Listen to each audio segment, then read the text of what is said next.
I took my chances and picked up a Sony MDP555 Laserdisc player for $10. I don't know, have I bitten off more than I can chew? I know nothing about this, or whether it works, or whether it ever will work. Let's check it out. This is a Sony MDP555SA. It will play CDs, CD videos, and Laserdiscs. I scored this for $10.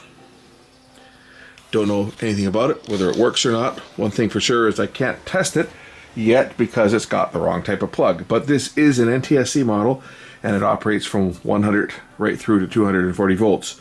So first things first, let's put a new plug on it so that I can power it up, see if it does anything. First things first, we'll lose the old plug. Yes, I know I could use a plug adapter, but that's beyond the point. We don't want to use plug adapters if we don't have to. Just another failure point, and they can be a hazard because most of those plug adapters are pretty cheap.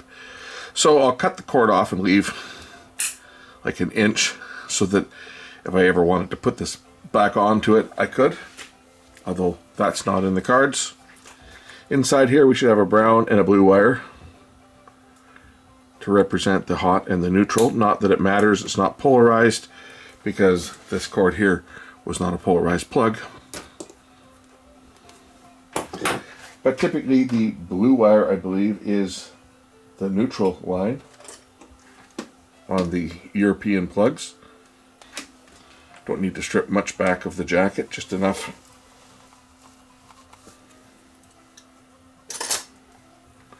to expose enough conductor that I can connect it to the new permanent plug. So expose the wires and remove the double insulated jacket.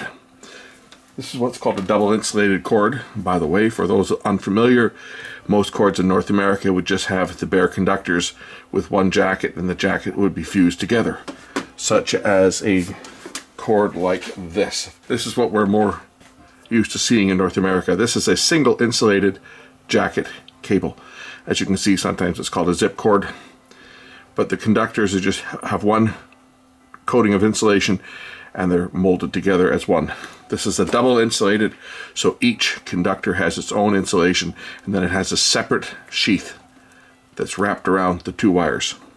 This is the standard for Europe, mostly because they deal with voltages that are a little bit higher than they are here.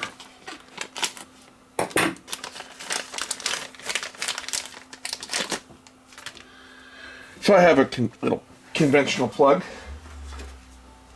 This is a polarized plug. We'll pop the insert out.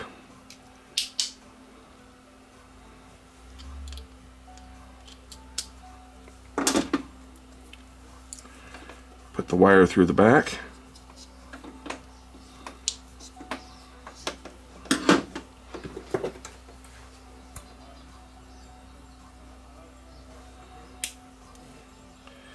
We'll strip the wire.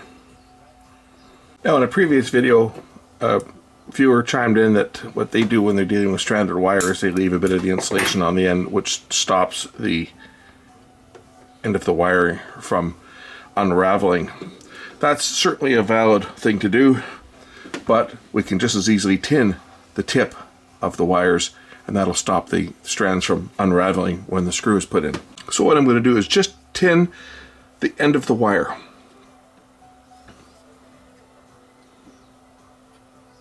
This is a trick that I learned. Rather than leave some insulation on there, you just tin the very tip of the wire like that. That'll prevent the strands from unraveling. You could also tin the entire wire if you wished, but I find usually just tinning the tip is really more than enough. Then we can bring our wire in, wrap it around the screw, and tighten it down.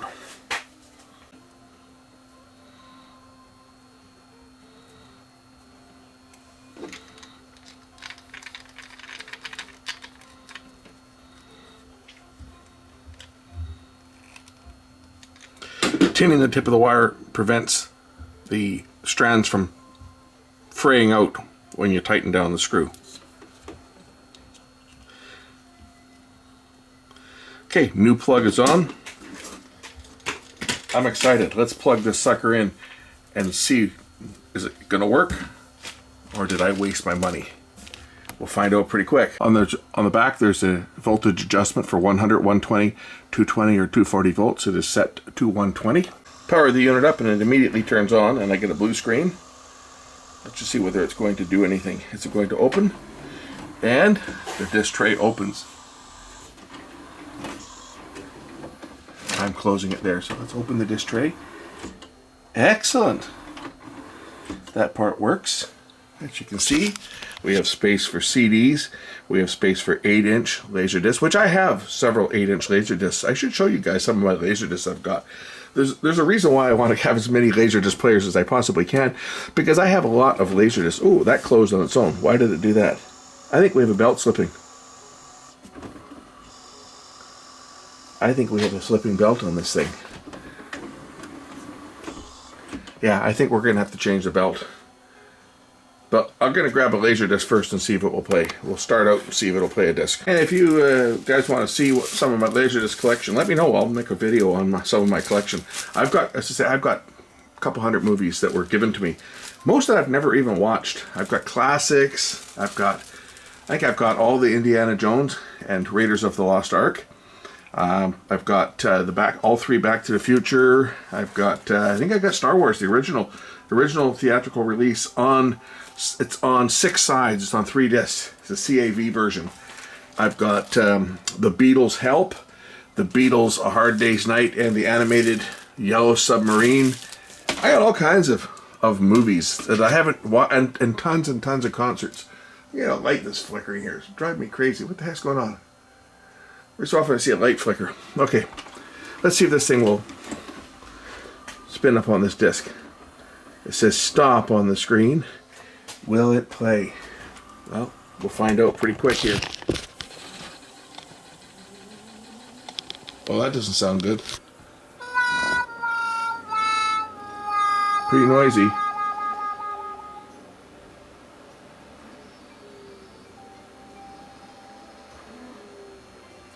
And stop. So this player does have a problem.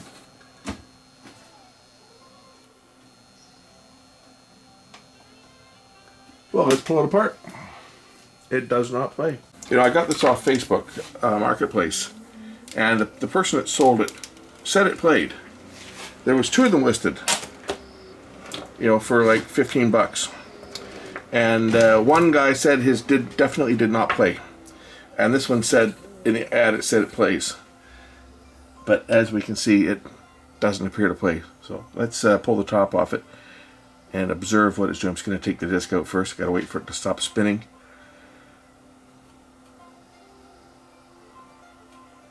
Take a few seconds for the disc to spin down. So we know that the belt is slipping. You can hear the belt. That's the loading belt. Whether that's what's causing this to not play or not. Seems to be closing properly. Just the belt is slipping a bit. Let's just try and observe what happens.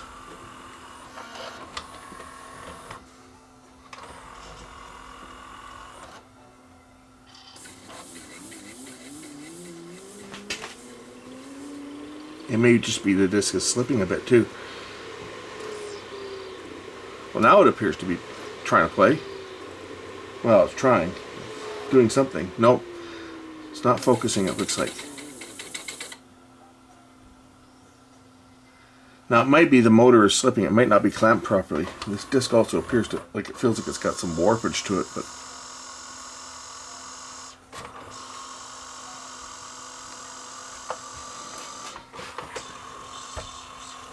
yeah, that belt is slipping bad. Let's change that belt out first. The belt that is slipping is relatively easy to get to on these players. We just have to remove the disc clamp assembly.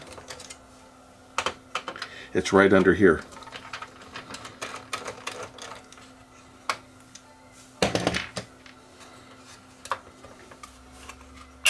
Oops, that wasn't supposed to pop off. That wasn't supposed to break.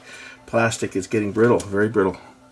Okay, so here's the loading belt right here. This is our spindle motor, our optical pickup. Our loading belt is this belt right down here. See if I can find a replacement. It's very easy to remove. Just like that. Let me see if I can find one a little bit smaller. This one here is about as close as I can get to the original. Hopefully it's close enough.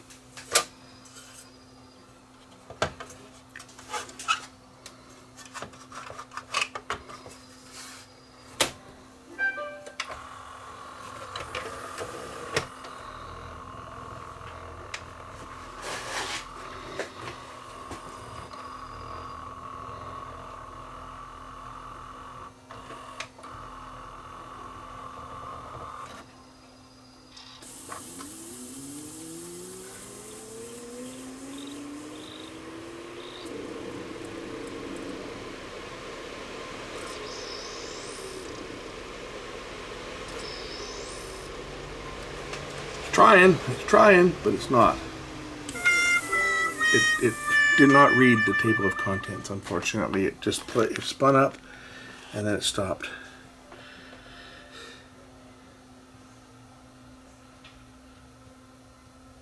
Now, many would get that sinking feeling that they've just wasted their money, but not me. Nope. This is a challenge. This is what I live for. Things that are broken, especially when I know nothing about them. And I know nothing about Laserdisc players. I'm the first to admit that. I know nothing about them. They're like big CD players, but different. I'll try the other side of this disc. This was the CAV side. We'll try the CLV side of the disc.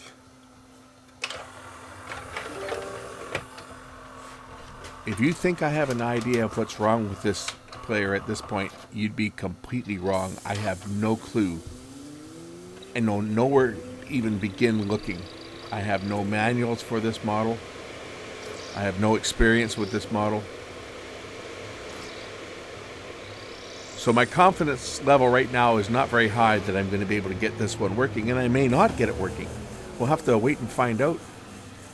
See what I figure out on this as I proceed.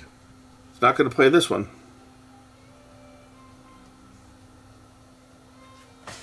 It almost looks like there's a bit of a wobble on the disc. We'll try a couple of other discs of different sizes and see whether it makes any difference. I'll try an 8-inch and I'll try a small disc as well. Now remember, I didn't buy these. Okay, these were in a collection that I got out of an estate.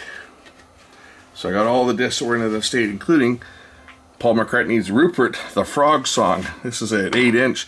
This disc is probably in pretty bad shape because it's a kid's disc, but it's got some rare stuff on it. I'm sure this is probably pretty rare these days. Where are you going to find one of these? Oh, I've got it. Never seen it. Don't even know if it plays. Never tried to play this disc before. But I just want to observe what happens on this. I'll try a couple of other discs as well. It didn't even try to attempt to play.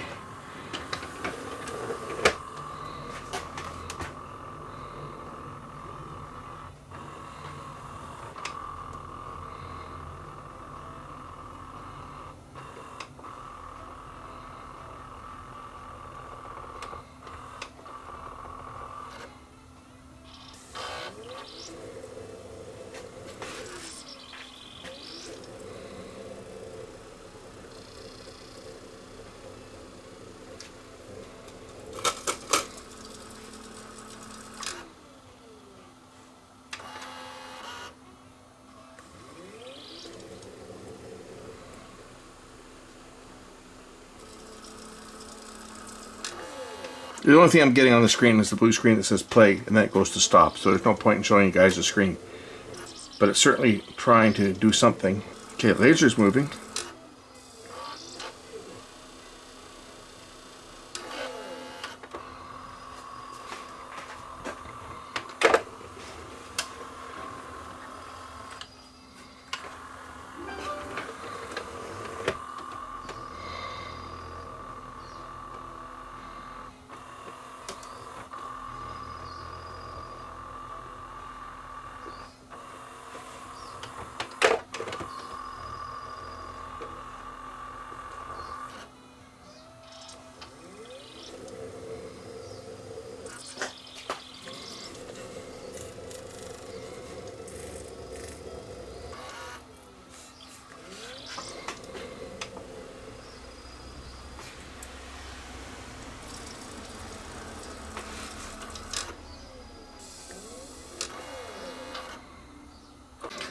Next I'll try a music CD and see if it'll play a music CD.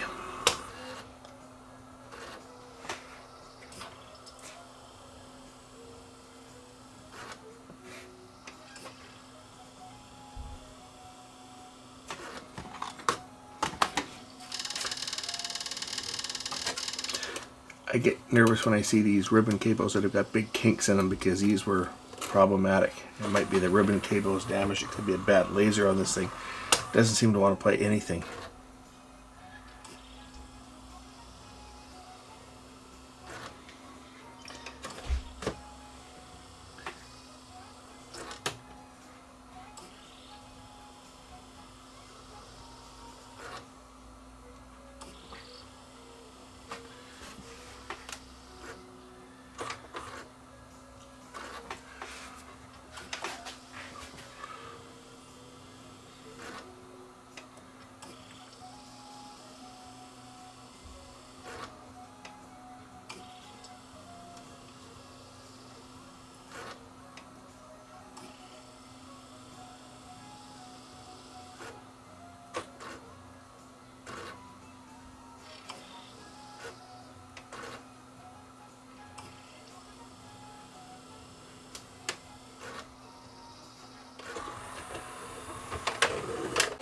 I'm starting to think maybe either we've got bad caps in the focus, like in the servo, that are not allowing the servo to focus properly, or we may have a bad pickup. So let's just take a look at the servo board and see if there's any caps that are out of value. Of course, I'm just guessing because I really don't know a hell of a lot about Laserdisc players.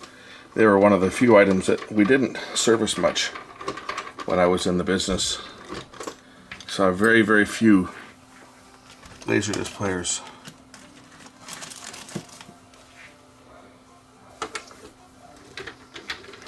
Maybe in my entire career in audio video, I may have worked on 10. They weren't a high-end, like they weren't a real popular product where we were. Not like VHS. Didn't see many. Not too many people owned them. We sold them, but we didn't sell too many players because there was no movie rental places that carried lasers. In the end, when video stores were, just before they were getting phased out, a few of them picked up a few movies, but there really wasn't a whole lot. So, not a lot of demand for the players. There's not a lot of demand for people to fix said players. I take it this was an issue. There's a screw over here on the board. There's a note here. Have you removed the screw? I take it that was a problem. People lifting the board up without removing a screw that holds it in place and then finding that the board goes snap. It's probably more than one screw that I have to remove on here. I guess this back comes off first, and then the board can lift out. Like that. And the board kind of tilts out like that to reveal a servo board. This looks like the servo board with all the adjustments on it here. And of course there's some capacitors on here, which we will certainly check those out. And a little limit switch down here.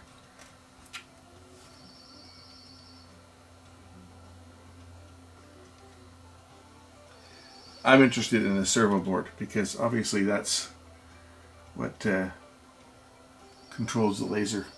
The laser should plug into that board. Well, first I'll unplug the main board here so that I can get it out of the way. And then I'll undo this is the laser pickup. I think that's going to the pickup. Pretty sure that one goes to the pickup, but I want to swing this board down just so that I can observe it and check some components on it. It's held in place by a screw here. I think that's just a test connector. I don't think there's anything plugged in there, but let me just, I might be wrong. Let me just swing this board down. So I'll remove this screw.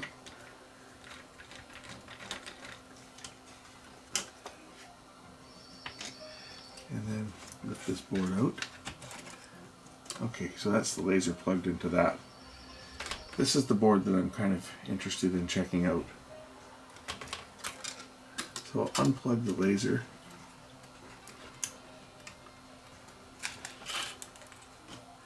I'll unplug this plug and this one, as I want to check the capacitors on this board. They could certainly cause it to not read. I mean, the pickup itself could be bad, as could this flex cable. The fact that it's got like a nasty kink in it here.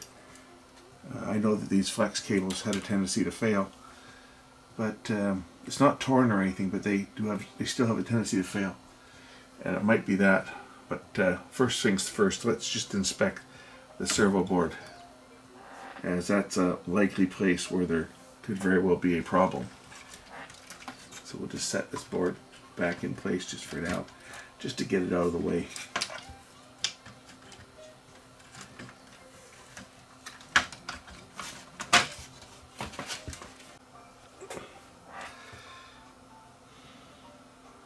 Well, I feel like an idiot. I just went through the process of testing all these capacitors, and my camera wasn't recording. So, will you take my word for it that they're all okay? Or do I have to show you guys that they're all okay? All the caps are measured good. There's no ESR problems with any of the caps on the servo board. Unfortunately, I was hoping that that's where I was going to find a problem, but if we look at the caps here, they're all testing good. Right? They're all looking good. Every one of them is a very low ESR. Even the bipolars. I did make a joke about the bipolar caps before, but I won't make the same joke because someone might take it the wrong way.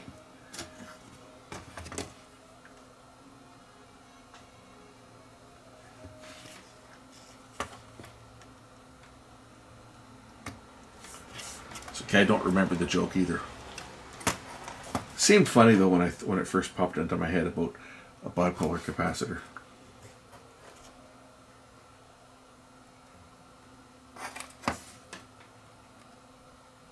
And if you've ever known anyone who's bipolar, it made perfect sense.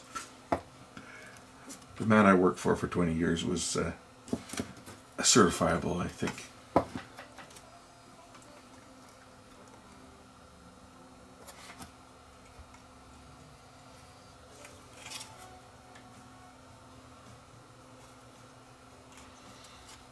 And that was because one day he'd show up for work and he was a great guy. And then the next day, he had turned into a monster, which is typical for someone suffering from that condition. And when he had those days, it made everybody else, it put everybody else, let's say, in a bad mood. When you get yelled at or screamed at for something that's got nothing to do with you. It's always lots of fun. Okay, so everything tests okay on here. I've just been looking at the board and say all the capacitors are testing good. I don't see any obvious problems on here.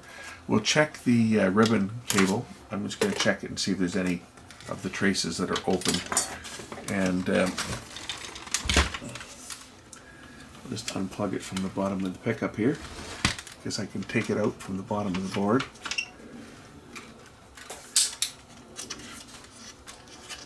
And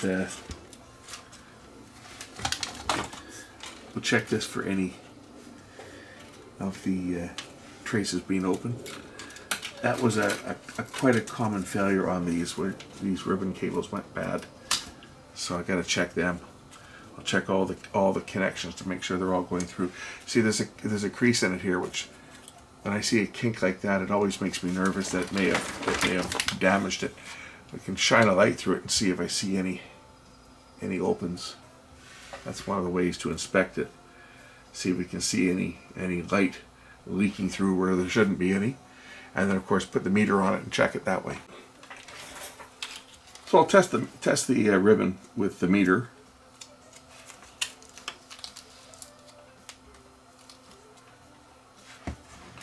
Got the meter in continuity mode, so it will buzz if I've got continuity.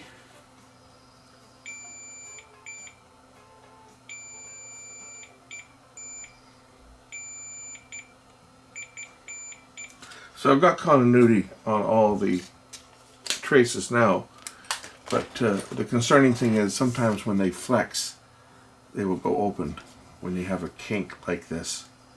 Kinks are never really good on these flex cables. When they get folded like that, it can cause problems. And it doesn't look like it's torn, and I don't see any light. When I shine a light on it, I don't see any breaks, but that doesn't mean there's not a microscopic one there. That can certainly cause problems. I'll reconnect the ribbon cable again, and we'll just reassemble this thing and try it again. Maybe it just wanted to come apart. That sometimes happens where you get electronics that you unseat everything and then you seat it back in again, and all of a sudden things start working. How often does that happen on camcorders? All the time. So put the board back in place. Attach its grounding screw. Put that screw in. I'm just going to plug the monitor in for now. I won't bother putting the bottom or anything on it at this point. Just set it down on the bench and see if anything will play. We'll try this small Laserdisc first.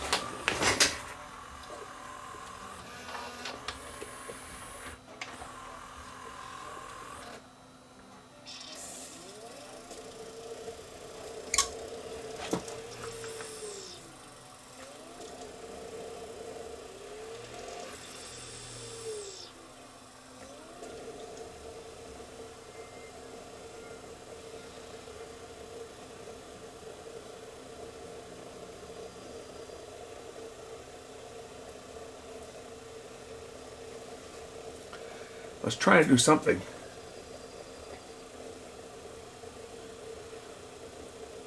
It just says play flashing on the screen. And now it sounds like the laser's tracking all the way to the end and then it stopped.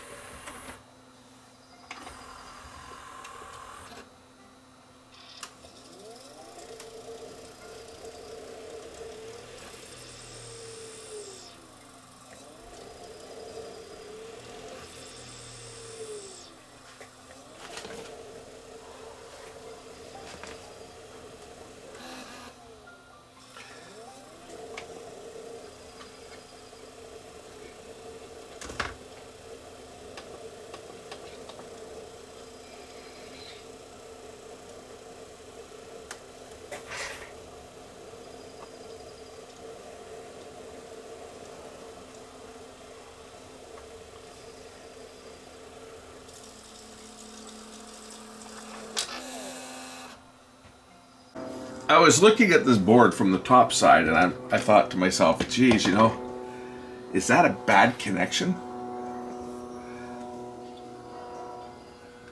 on these controls?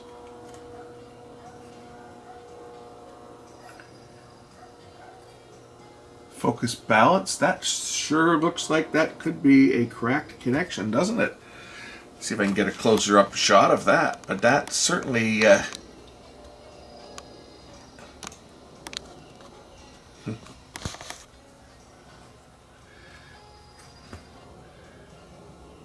I'm just going to resolder this board. I'm going to go over this board, give it a good close look, inspect all of the connections here, and just see if I spot any that look suspect, and we'll just resolder them. And I mean, I got nothing to lose, right? See if it's something as simple as a connection that's gone bad. Let me grab my new soldering iron here, and we'll fire this one up.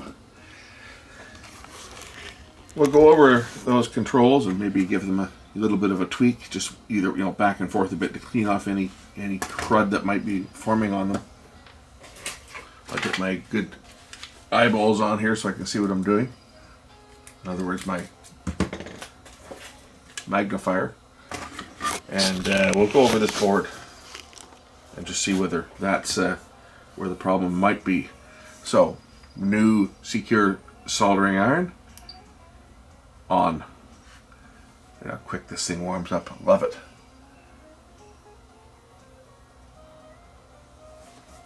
Should be almost hot enough to melt solder. Look at that, like 4 or 5 seconds, and this thing's up to pretty much up to operating temperature.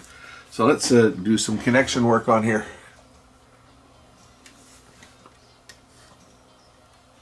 Yeah, that one really does look bad. I'm going to redo all of them, and as I say, go over the rest and just look for solder connection problems. We'll redo these and then we'll try the board again.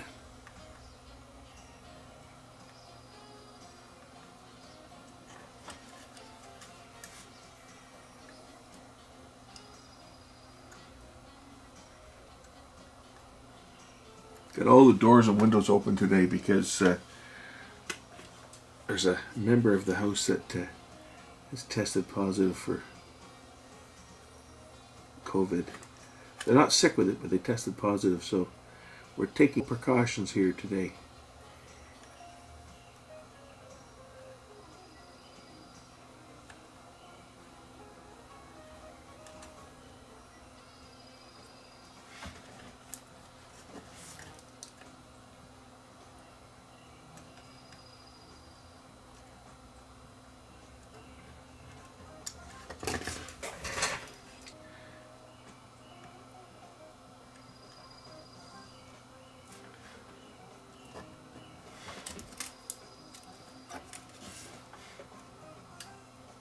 I'm going to redo the edge connectors for the digital board.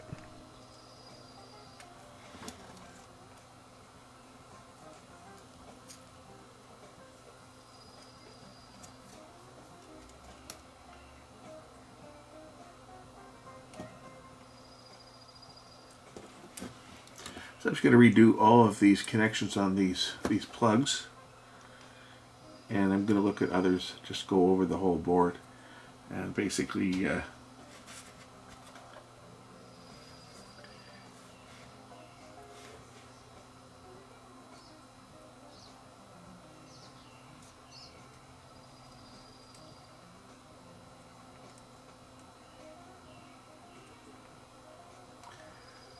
check the whole board out. I'll look at all the connections on the ICs and stuff. This being the servo board, this is the one that will control the laser pickup. So if something's off on here, it's not going to focus and not going to track. So, oops. I've carefully marked each of the controls so I know where each one is, and I'm going to give each control a little shot of cleaner and just rotate it slightly back and forth just to clean off any residue and any corrosion that might be on the wiper here. So it's going to, each little control just going to get a little shot of cleaner. Probably too much.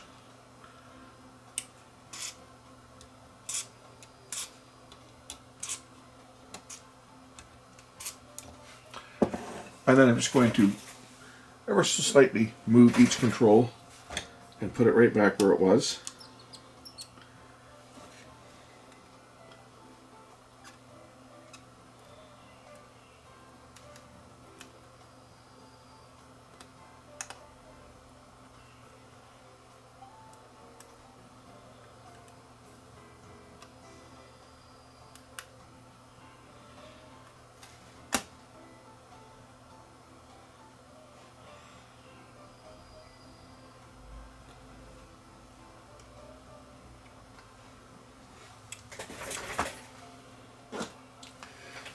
Here's the board after I've resoldered all the connections here, and on the plugs going to the pickup.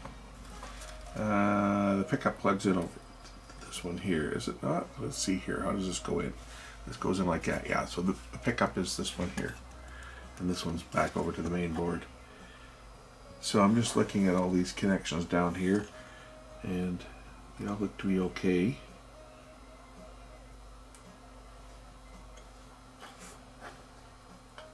Obviously I didn't go over the entire board. I did go over this IC and this IC.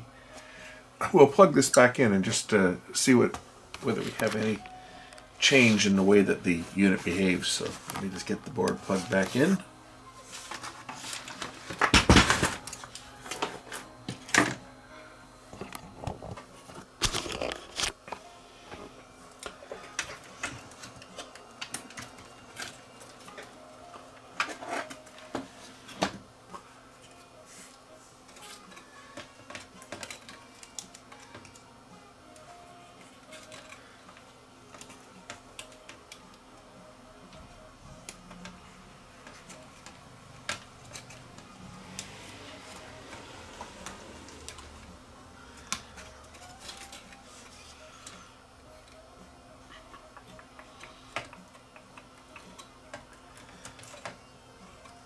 I'm very hopeful that I'll get this player running at some point, if not in this video, in a future one. I'm very hopeful that it will work, as if I can, anytime I can get my hands on a Laserdisc player that works, it's always good, because say when you've got content on laser, well, they don't make these players anymore. They haven't made them for a while, and we got to try to keep all these old Laserdisc players functional as long as possible, because there's media out there that rely on these old relics.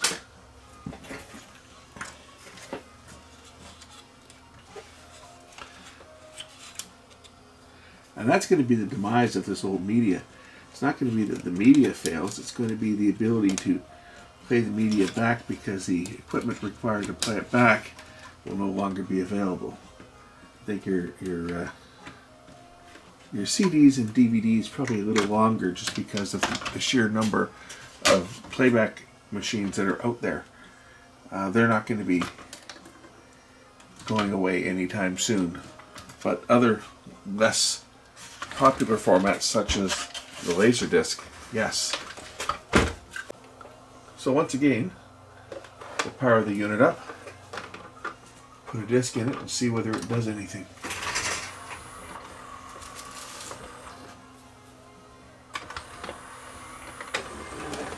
Got the drawer opening and closing properly now. Now all I gotta do is get it to play.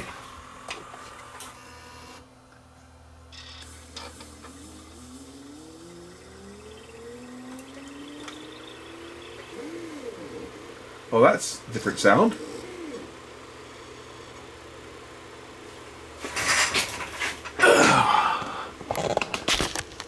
Ta-da! It's playing. Woohoo! Not playing very well. Might make some dirt on the disc, but hey, it's doing a heck of a lot better than it was doing before, that's for sure.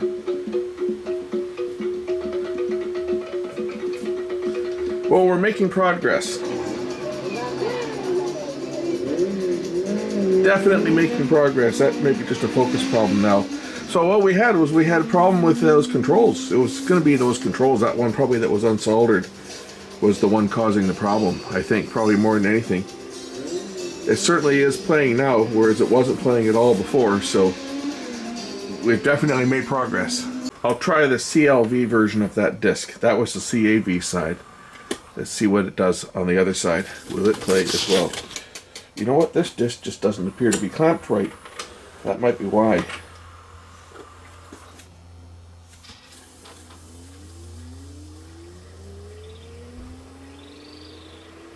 That might have been why it wasn't playing properly. Seemed to be an awful lot of wobble in that disc. This side seems to be.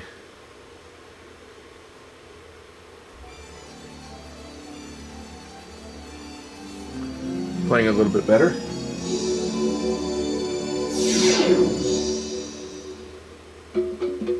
Yeah, maybe not.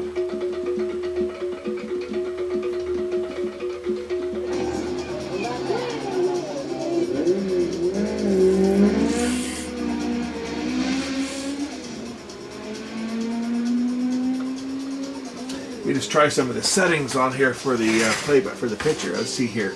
Picture enhance.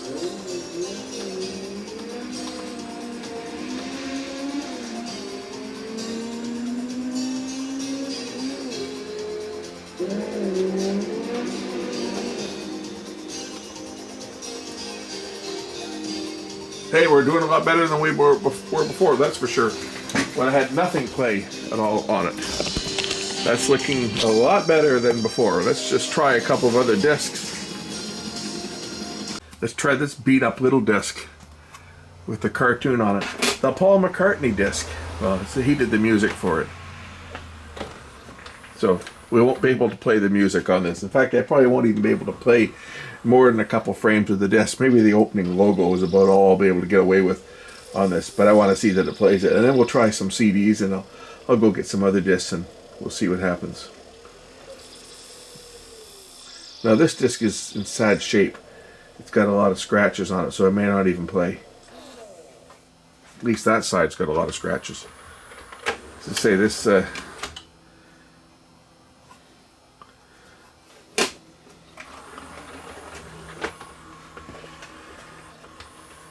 and I don't know even if this disc plays. I've never tried playing it on any of my other players either, so it is playing. It's not playing very well. Pioneer Laserdisc music video.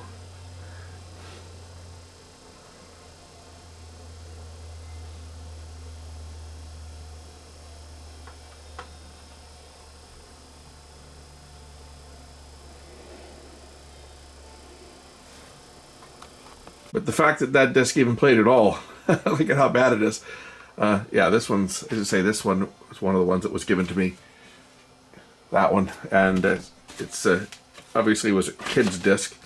Let me find something else that's in a little better shape. I've got it playing pretty good just by adjusting the tracking balance. Obviously, I'm not going to show the movie because I'm going to get a copyright hit for that. But I've just been adjusting the tracking. Which one am I adjusting now? This one is the Laserdisc FCS balance. And I've got it actually tracking pretty good. Its picture is not bad. It's got good sound. I got rid of all the lines and stuff in the picture, as you can see from before, how bad it was. It's actually tracking not too bad. And I'm not even using a scope. I'm just adjusting on the fly. And it's not bad. Search out the next track. Where's the next chapter on here?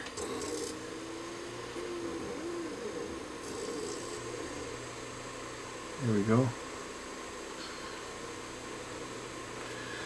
Starting the movie from the beginning. This part's looking good now. You see all the noise we had before on the other one is all pretty much all gone now. It's I mean, this is an old movie too. This is The Hunter. I've never watched this disc. Steve McQueen's last movie. I should sit down and watch this, but better put that in there just so that they don't copyright me for that. I think it's fairly safe to say that I've got this player working. I'm pretty happy. A $10 investment in a Laserdisc player, and it's playing that good. We'll skip ahead. As you can see, the search. I have to watch this movie. This looks like it could be a good movie. I mean, I've got some priceless gems on laser that I've actually never sat down and watched. I've got like a couple hundred movies on Laserdisc. So there it is. I'll turn the disc over, make sure it tracks the other side up. I see a bit of warpage on that disc too, if you look at it.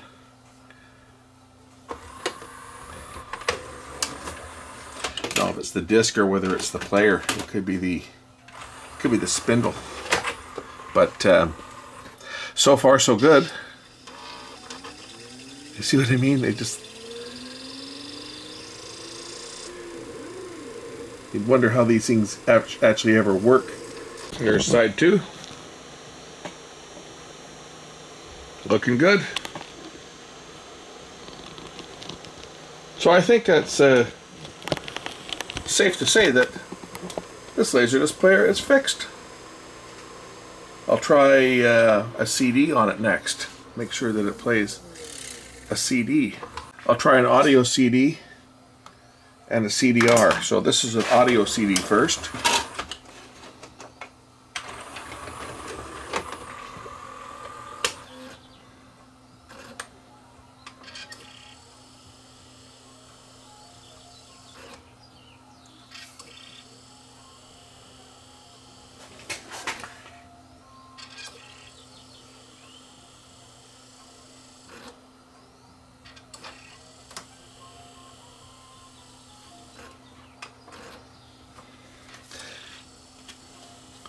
Seems to be having trouble with the audio CD. Okay, it's had trouble with the audio CD. Let's try a CDR. I doubt it'll read a CDR because they were never designed. Well, those CDs got a lot of scratches on it too, so these were not designed to play CDRs, so I wouldn't imagine that it's going to do anything with a CDR. I'm not too worried about CD playback though, to tell you the truth. As long as it plays lasers. If it plays Laserdisc fine, then I'm fine with that, because I would never use one of these to play compact discs on. We'll try this disc that's all hacked up again, and then I'm going to put my demo disc in and we'll play that for a bit. But let's just try this hacked up disc now that I've tweaked it a bit.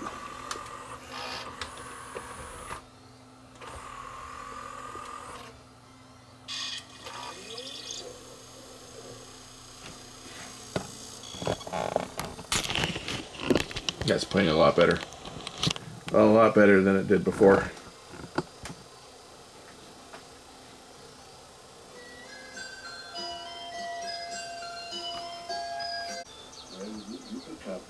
So as you can see, this disc is playing fine now. So it's playing perfect, actually. Put on side B. This is the side that's all hacked up. We'll skip ahead on this one and see that it's playing. That's me scanning forward.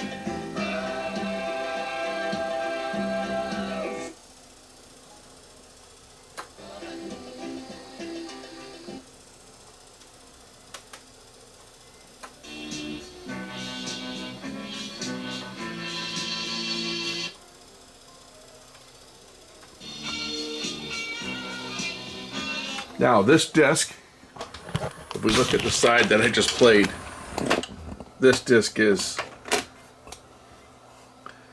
it's pretty hacked up.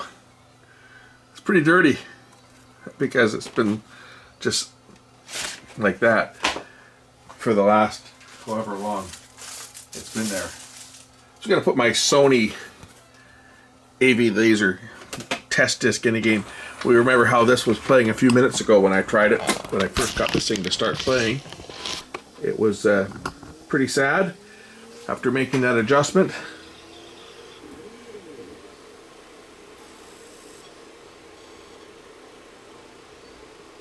Much better. That's perfect. I think I'm going to call it a day on this one. This unit is fixed. Look at that. No more interference in the picture. I got it. Perfect.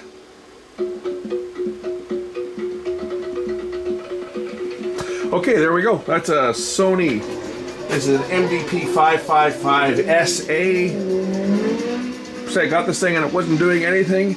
I've now got it playing perfect. Gonna give it another crack for the CD. There's the CD focus balance adjustment is right over here. I'm just gonna try playing a CD on here. I'll tweak this slightly. See if it'll play. Okay. That's all I had to do was just move that one ever so slightly. And now I've got it playing a CD as well. Let's try a CDR. See if it'll play a CDR.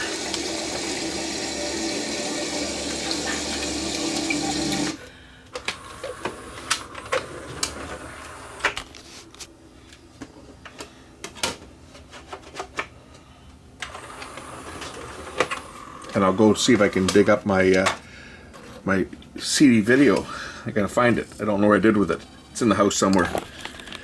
So will it play a CDR?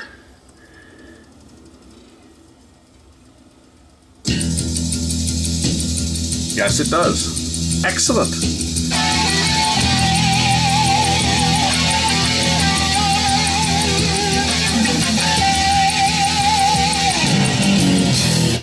So, fully functional. It's playing audio CDs on both the stamped disc and a CDR.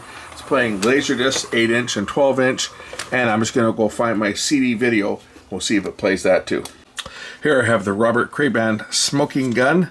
This is a CD video, not a video CD, CD video, analog video, 5 minutes on the outside track, and CD audio on the inside track. These are rare as hen's teeth, as they say. I've got 3 of them. The other 2 are in storage. So this should automatically pick the video track first. So let's just pan the camera up here and see if it will play track 5, which is the video. Which it does.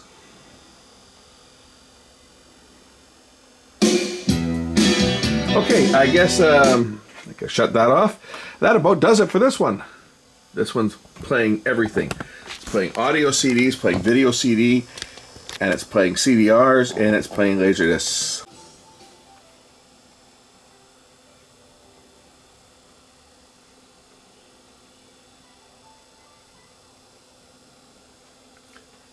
When the video finishes playing, it then plays the audio, which is basically 5 tracks on the same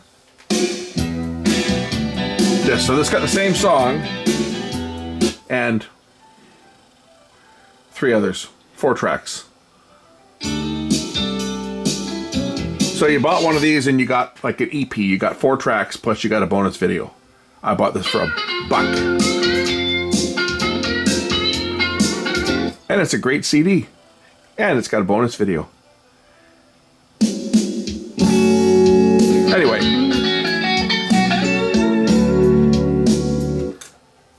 Thanks for watching. I'm going to put this one back together now. It's completely fixed. Everything's working. All formats are playing. I would say for $10, I got myself a pretty damn good deal. Thanks for watching.